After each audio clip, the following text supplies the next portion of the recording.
Recording in progress.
Ya Yesus, aku rindu jadi suci, bertakhtalah dalam hatiku ini.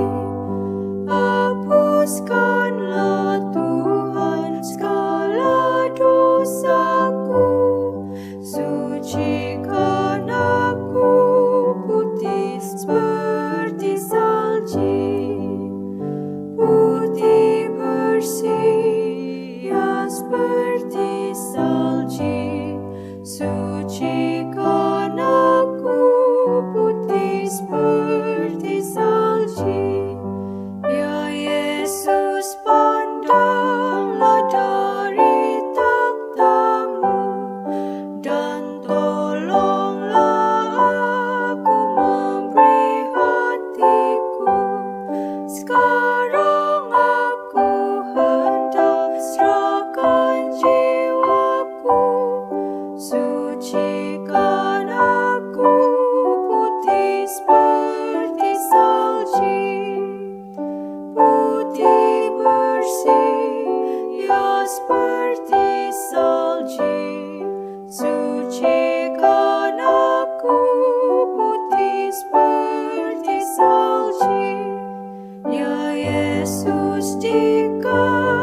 Suci, suci, suci, meskipun sekarang wajah-Mu ya Tuhan tak boleh dipandang.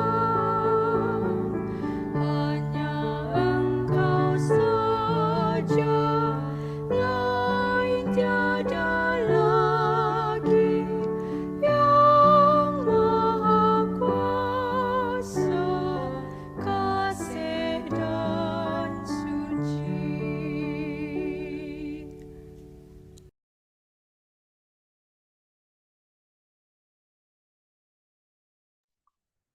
Baiklah, mari kita berdoa pada saat ini. Kita berdoa. Maha besar Tuhan Allah kami yang bertakhta dalam kerajaan surga. Pada saat ini kami sudah memulai pertemuan pembelajaran 28 doktrin gereja SDA yang didasarkan oleh Alkitab sendiri.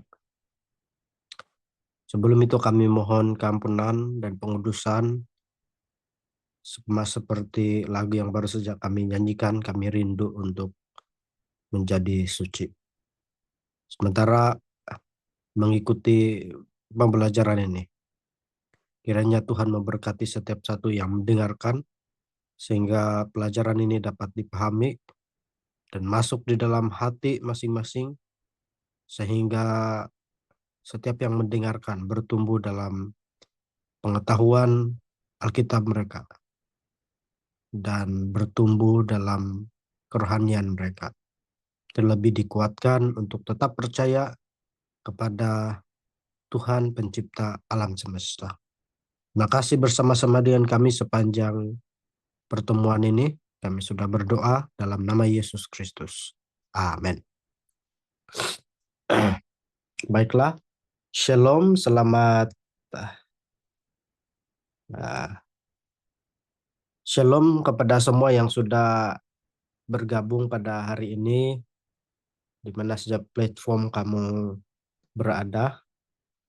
Kami mengucap syukur karena pada hari ini kita sekali lagi boleh melanjutkan pertemuan pembelajaran 28 doktrin Gereja Seventh-day Adventist yang tentunya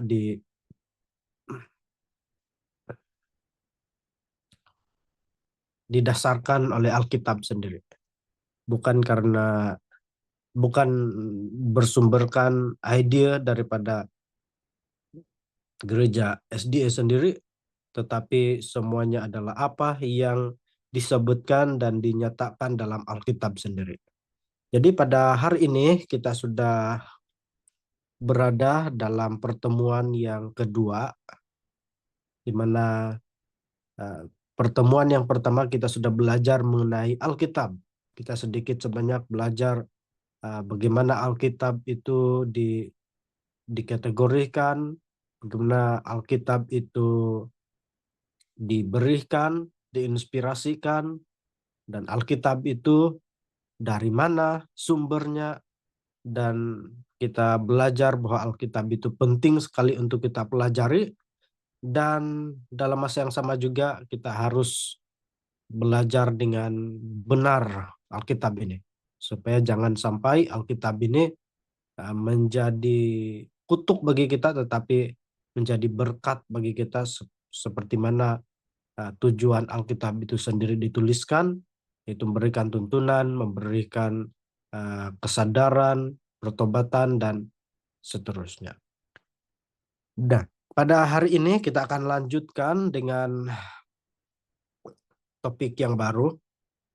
Namun sebelum itu izinkan saya untuk share screen terlebih dulu.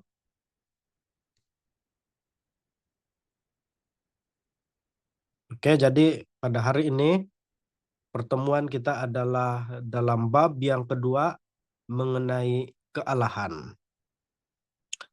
Sebelum kita bercakap secara khusus bab per bab kepribadian Allah ini, pribadi kealahan, sama seperti Allah Bapa, Anak yaitu Yesus Kristus dan Roh Kudus. Kita terlebih dulu melihat secara umum ataupun secara keseluruhan daripada ketiga kepribadian ini. Mari kita pergi kepada pernyataan doktrin. Saya akan bacakan di sini. Dikatakan ada satu Allah, Bapa, Anak, dan Roh Kudus. Satu kesatuan dari tiga pribadi yang kekal. Allah itu abadi, Maha Kuasa, Maha Tahu, lebih dari segalanya dan hadir di mana-mana. Allah itu tidak terbatas dan lebih daripada pemahaman manusia.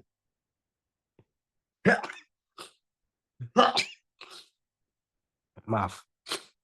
Tidak terbatas dan lebih dari pemahaman manusia. Namun dikenal melalui pernyataan dirinya. Dia itu layak disembah, dipuja, dan dilayani selama-lamanya oleh segenap ciptaan. Inilah pernyataan doktrin apa yang kita percaya mengenai kealahan.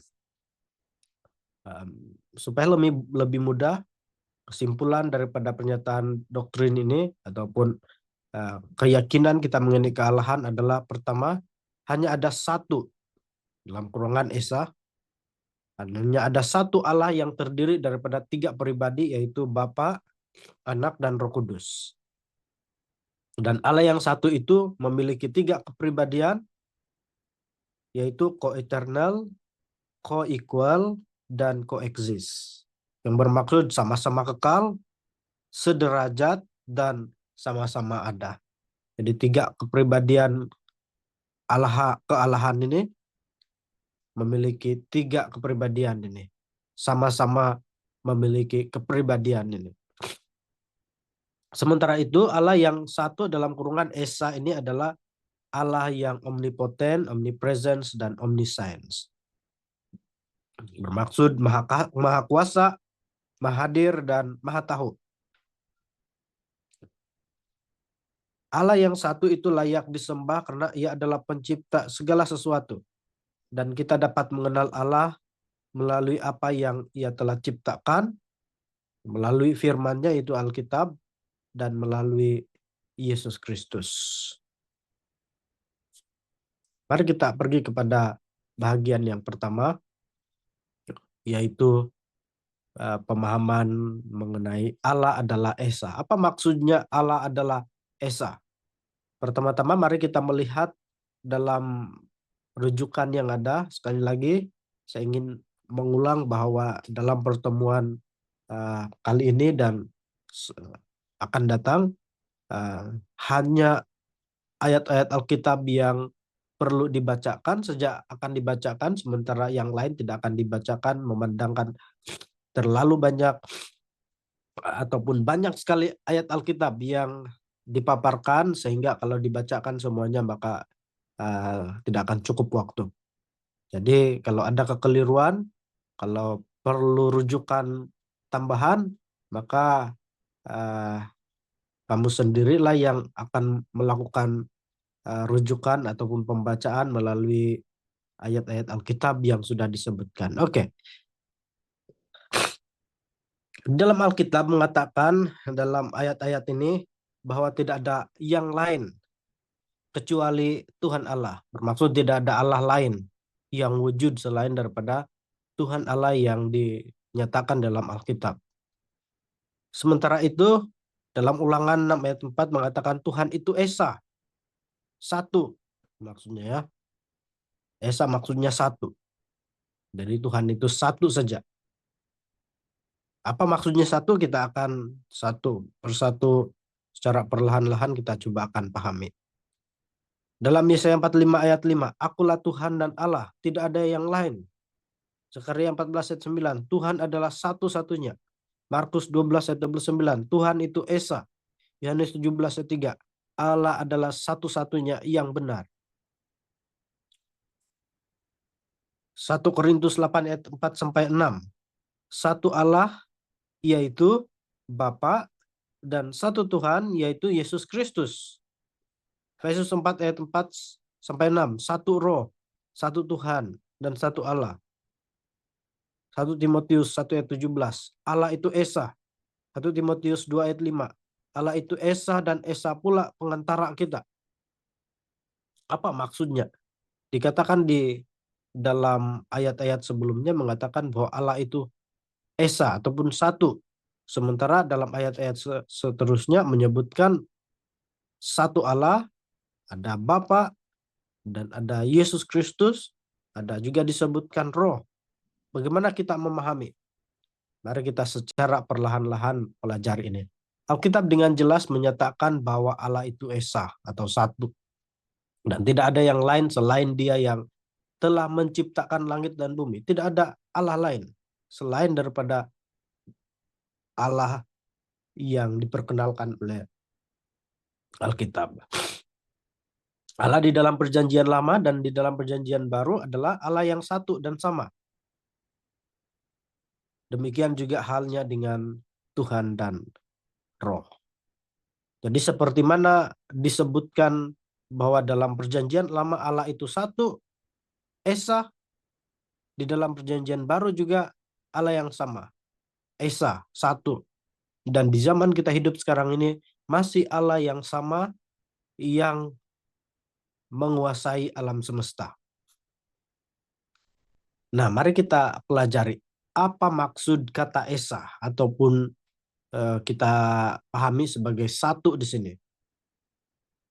Nah, kita harus memahami bahwa kata Esa ini adalah satu konsep kesatuan, bukan angka atau bilangan.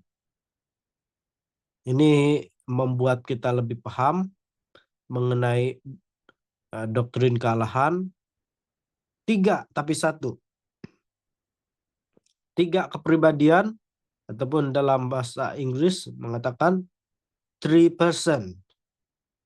Tetapi satu kesatuan. Jadi kata Esa yang digunakan dalam Alkitab ini berasal daripada bahasa Ibrani yang disebut sebagai Ehad. Apa maksud Ehad? Ehad yang seperti mana kita sebut tadi adalah satu konsep kesatuan dan bukan angka atau bilangan. Satu dalam konsep angka atau bilangan itu digunakan dalam Alkitab, dalam bahasa Ibraninya adalah Yahid. Itu barulah satu. Masing-masing Ehad dan Yahid ini maksudnya adalah satu, cuma konsepnya berbeza. Ehad konsepnya satu kesatuan dan Yahid adalah konsep satu angka atau bilangan. Misalnya saya ada tiga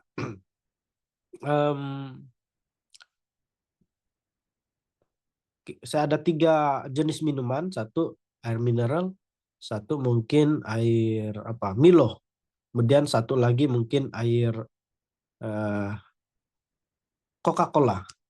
Kita dapat dengan pasti mengatakan bahwa tiga minuman ini adalah tiga, angka tiga lah, tiga bilangannya. Tapi apabila kita ambil satu gelas, kemudian kita campurkan ke semua air ini, air mineral, lalu air Milo tadi, dan air Coca-Cola, berapa air di sana?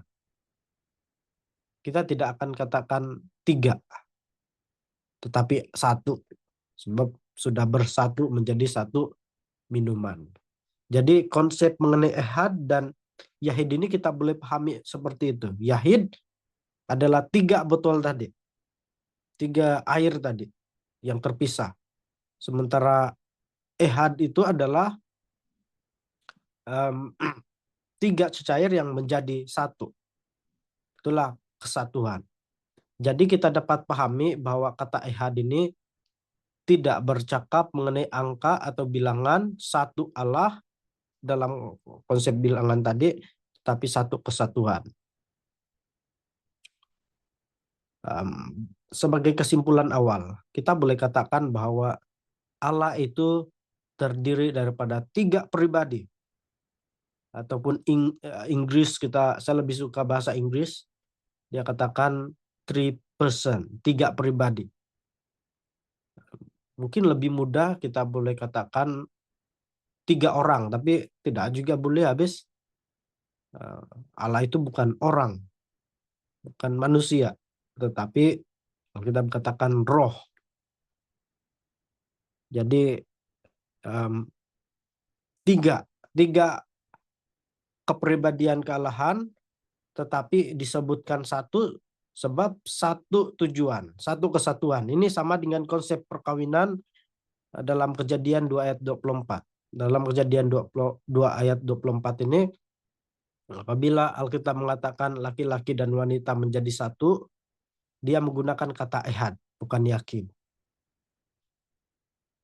yaitu satu kesatuan. Jadi sudah tentu tidak pernah ada manusia, tidak pernah ada pasangan suami istri yang menjadi satu tubuh ketika sudah berkawin. Tetapi masih dua orang, tetapi disebutkan satu sebab sudah secara perlahan-lahan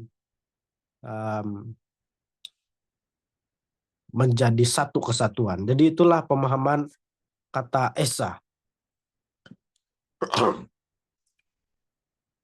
Dalam Kejadian 1 ayat 26, salah satu oknum kealahan mengajak oknum kealahan yang terlibat di dalam penciptaan dunia dan manusia. Yesaya 48 ayat 16, Tuhan Allah, yaitu Bapa, mengutus aku, yaitu anak Allah ataupun Allah anak, dengan rohnya, Roh Kudus.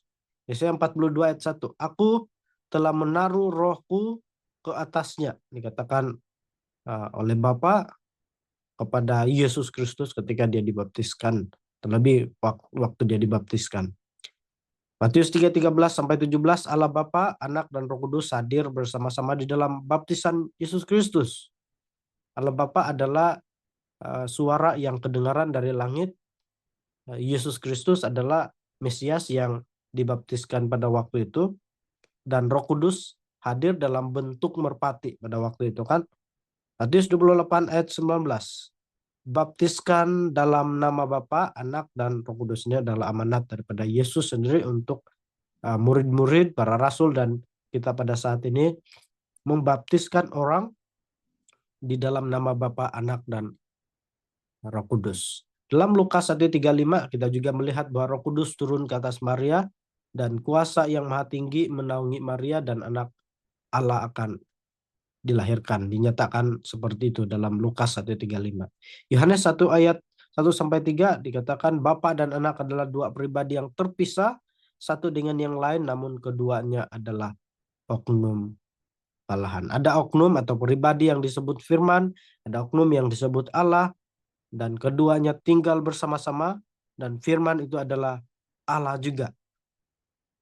Yang mana ini adalah status dari oknum firman itu yang disebutkan dalam Yohanes 1 ayat 1-3. Seterusnya Yohanes 11:30. Aku anak Allah ataupun Allah anak atau Yesus Kristus dan Bapa adalah satu. 2 Korintus 13:13. Kasih karunia Yesus Kristus dan kasih Allah dan persekutuan Roh Kudus. Nah, berdasarkan begitu banyak ayat yang sudah kita paparkan tadi, maka jelaslah bahwa kealahan itu wujud dalam tiga pribadi, bukan satu. Allah Bapa tidak sama dengan bukan Allah Bapa bukanlah Yesus, dan Yesus bukan Allah Bapa. Sementara itu Allah Bapa juga bukan Roh Kudus, dan Roh Kudus bukan juga Allah Bapa. Begitu juga sebaliknya, Yesus Kristus bukanlah pribadi yang sama dengan Roh Kudus, dan Roh Kudus bukan pribadi yang sama dengan Yesus Kristus. Tiga pribadi yang berbeza.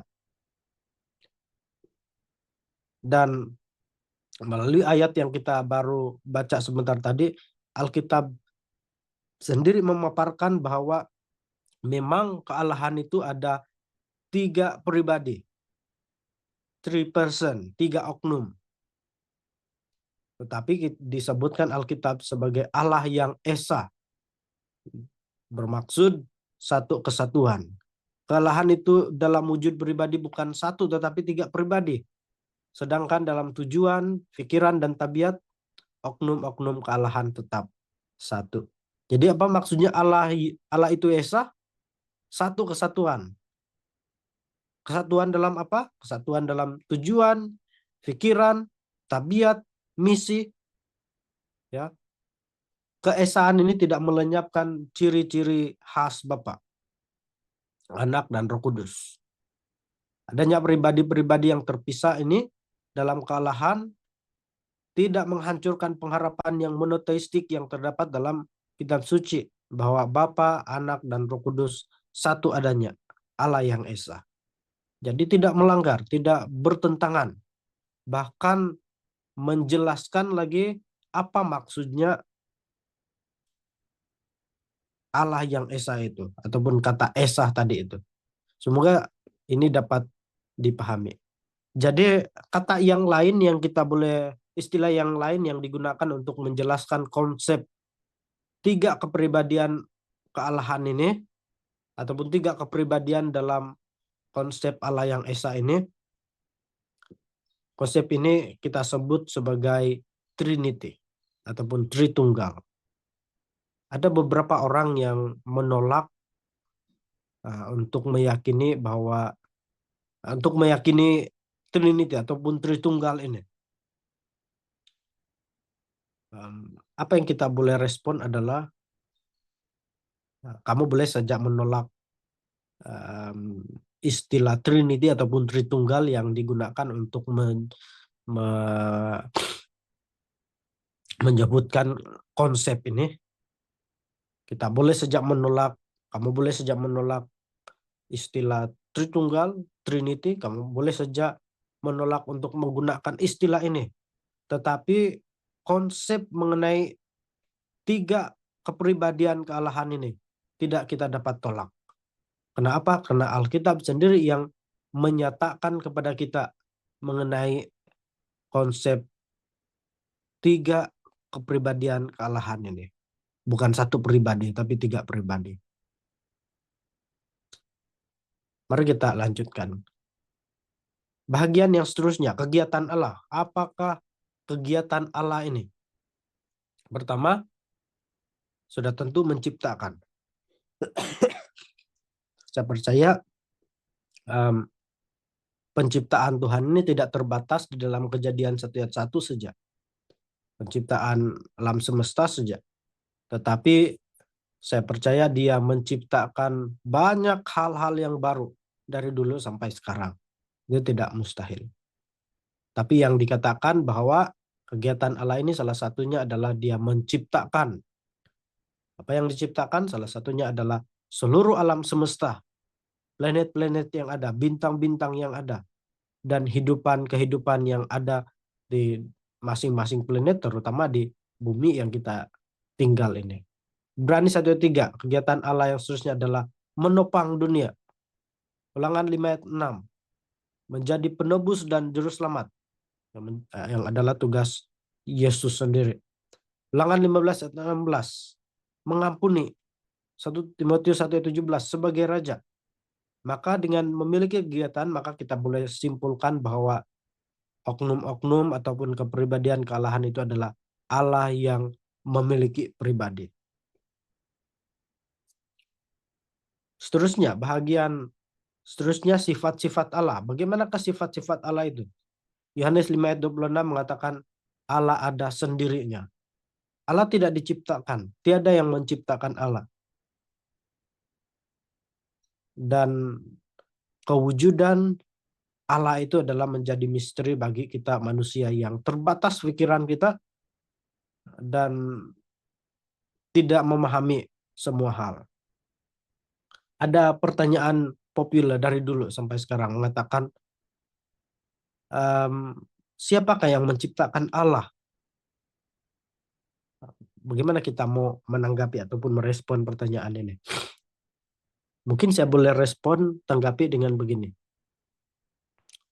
Kalau ada yang menciptakan Allah itu, siapa yang patut kita sembah?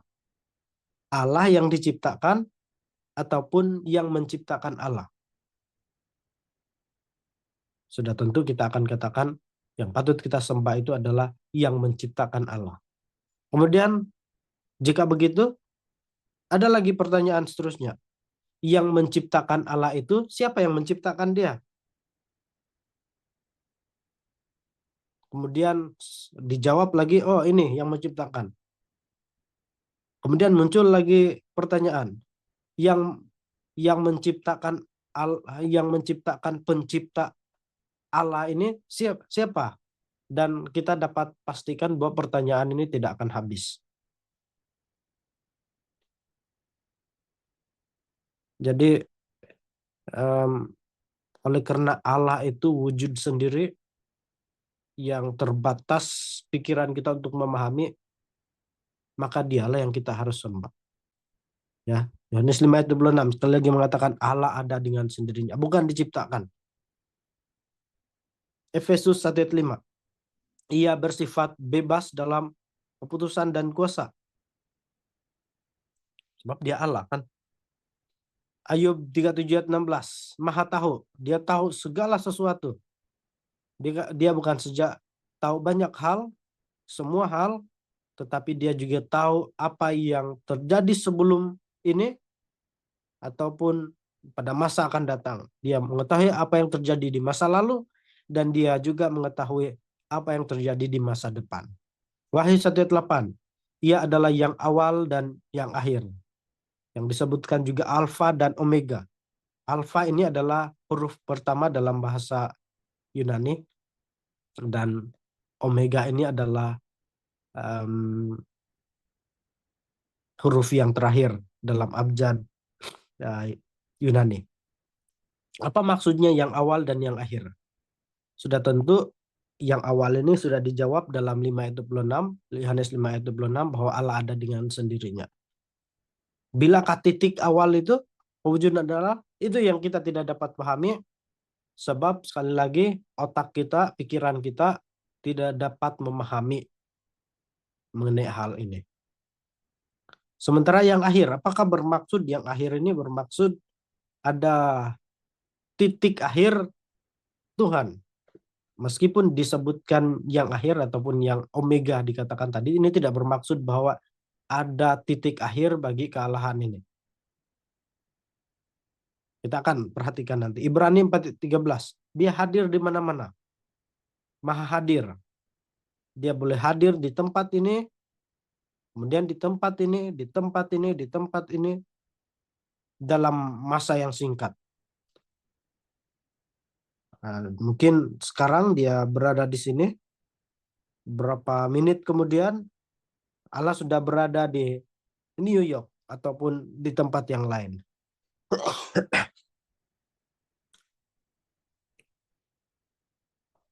Selain daripada itu,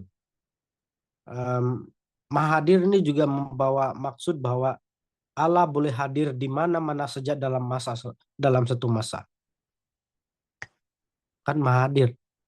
Dia boleh hadir di tempat saya sekarang ini, dia juga boleh hadir di tempat kamu sekarang ini, dan dia juga boleh hadir di tempat yang lain dalam masa yang sama.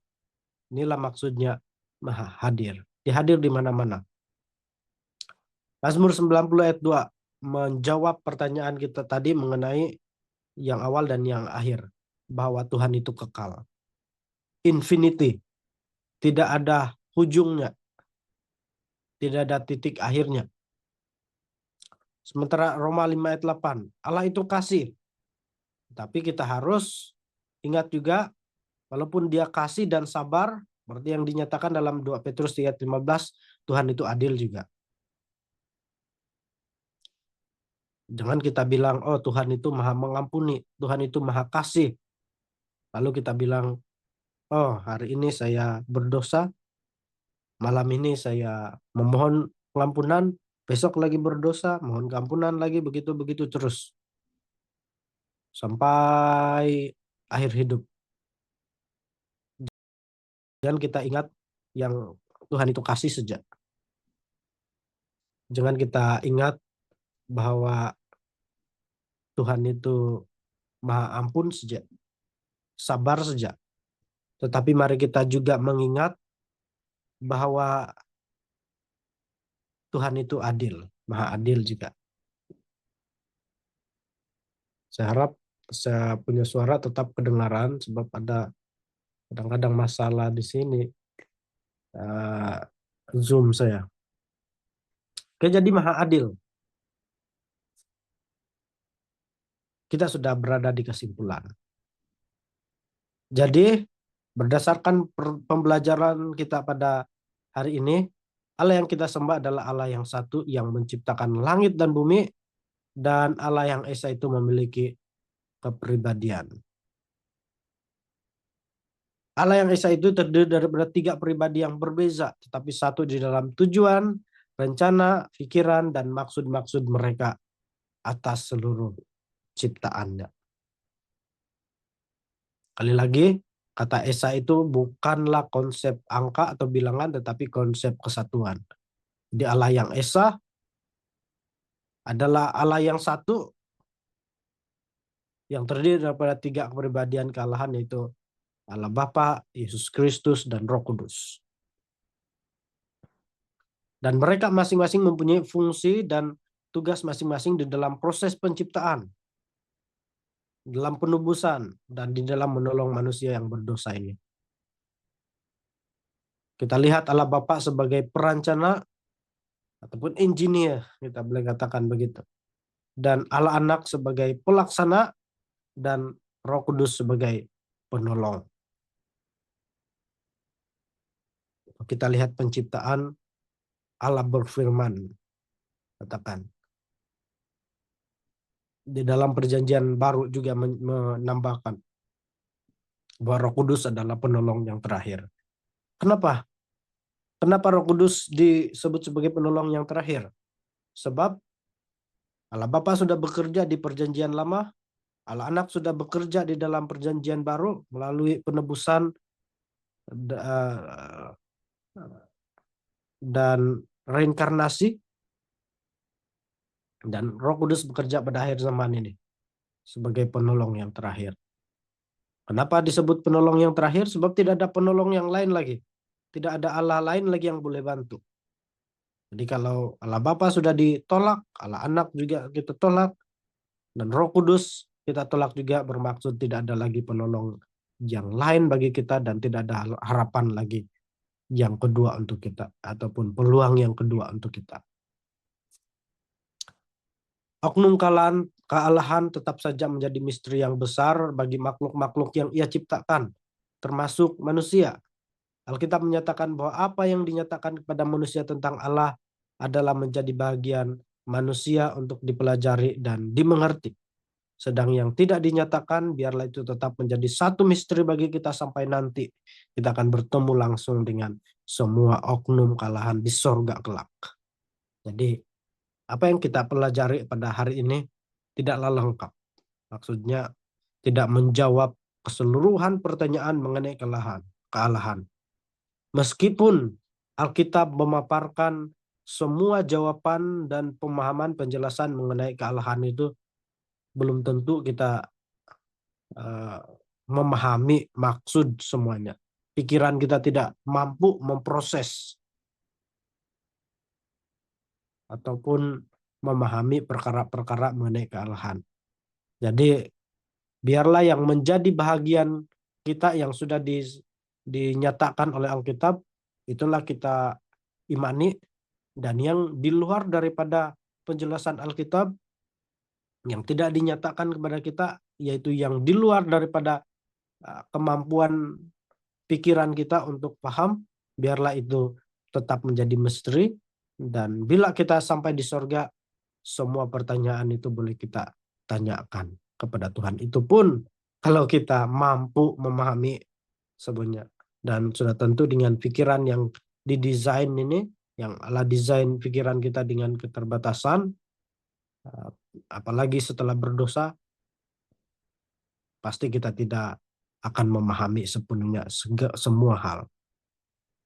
Jadi itu saja pelajaran yang ada yang saya boleh sampaikan pada hari ini. Jadi untuk mengakhiri kelas kita ataupun pertemuan kita, saya tidak panggil kelas lah, untuk mengakhiri pertemuan kita pada hari ini, ketika ada di antara kita memiliki pertanyaan ataupun mungkin pembahasan, sama ada pertanyaan mengenai kelas hari ini, dan boleh juga pertemuan yang lalu, boleh sampaikan di ruang chat ataupun di komen bagi yang ada di Facebook. Ya, sampaikan di komen ataupun secara personal kepada saya sendiri di nomor WhatsApp yang saya gunakan selalu lah. Dan saya akan ambil masa untuk menjawab jawaban yang boleh dijawab, ataupun jika perlu diteliti lebih jauh lagi, maka diteliti dulu barulah boleh dikongsikan. Jadi sekian saja kelas ataupun pertemuan kita pada hari ini.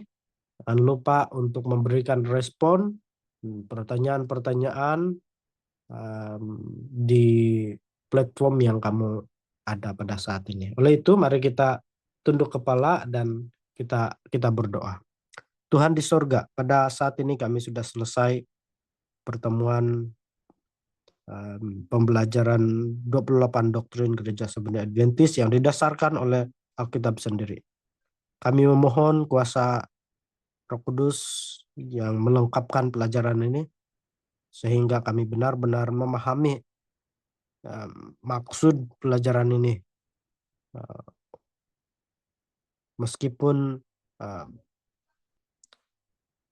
kealahan itu di luar daripada kemampuan kami untuk pahami. Apapun yang menjadi bagian kami imani, yang akan menjadi bagian kami akan tunggu apabila nanti sampai di kerajaan surga. Terima kasih Tuhan, sementara kami beristirahat malam ini, Tuhan terus berkati kami supaya kami tetap setia, bukan saja tetap setia mengikuti pertemuan ini, tapi tetap setia beriman kepada Tuhan di surga. Terima kasih Tuhan, sudah berdoa dalam nama Yesus Kristus.